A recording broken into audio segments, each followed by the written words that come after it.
So what is the biggest mistake that you see when trying to sell a digital product? Not doing research.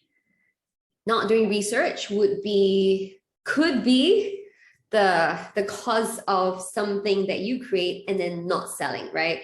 Once again, I feel like I'm repeating, but I think it's so important. You have to understand who you're targeting and what kind of problems they have, so that you can provide the right solution. I think most of us are creatives, right? So we tend to have lots of ideas. We are multi-passionate. We are so interested to do so many different things, shiny object syndrome. But if you keep doing what you want to do, like you mentioned just now, then you're not being intentional, you're not business-minded, and you're not creating the right product for your audience. So I know it's harder when you're just starting out with, let's say, 0 email list, right? Then what do you create? So it could be as simple as just doing a quick Google search, right? So for example, a budget planner for moms, okay? Even if I don't have any fancy keyword research tool, I could just literally search for printable budget planner for moms on Google and see what comes up, right? Are there product listings that appear? If they are, then you know that it's actually a product that people pay for, right? If it leads you to Etsy shops or different Shopify store, you know that it's validated, that it is a product not just in demand, people are willing to pay for it.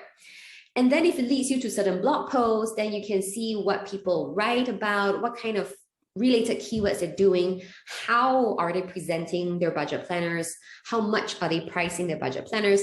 Then you have a better idea on, oh, okay, I think this sells, you know. Then you do your research, check out the market, what's on the market, what can you do better? We are not trying to copy people's products, okay? We want to understand what's out there, and we want to know how we can bring something unique and different to the table to share with our target audience. So after you do your research, you know that it's something that sells. I would also say don't try to reinvent the wheel, because if something sells, chances are it will continue to sell, right? Something as evergreen as a budget planner for moms. So do your research, you know it sells, put in the hard work, get templates to help you create the budget planners, and then just run with it. So that is how I would suggest to somebody completely new who wants to start, by creating that very first product, right? Because you don't have an existing audience to take a poll from, for example, but that's how you can do your market research.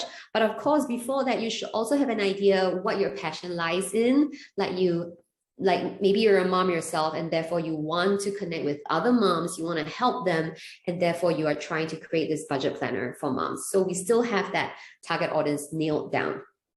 So if you already have an existing audience, no matter how big or small, sending emails is a great way to build that connection, because it is essentially a one-to-one conversation as compared to you creating a post on social media and people commenting.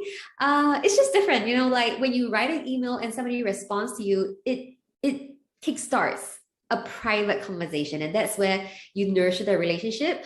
So use email newsletters to ask questions, ask your subscribers, what do they want to see? Or you can tell them like, oh, I have an idea of doing product A or product B. What do you want to see? You know, what would you prefer?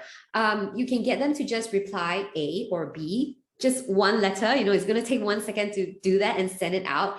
And that could generate some responses. And from that, you're actually increasing the engagement with your audience, and therefore better understanding what they're looking out for. And then I've also done polls on my Facebook group, or even created more detailed surveys using Google Forms. And yeah, basically and giving them an incentive to complete the detailed survey and really to understand what they're looking for, and then creating it. Because demand and supply, right? When you know there's demand, it's so much easier to create a product, because you know it's going to sell because people are looking for it. 100%. That research is so important, whether you are working on that product or you're working on creating that blog post that is then going to attract that right audience to find that product.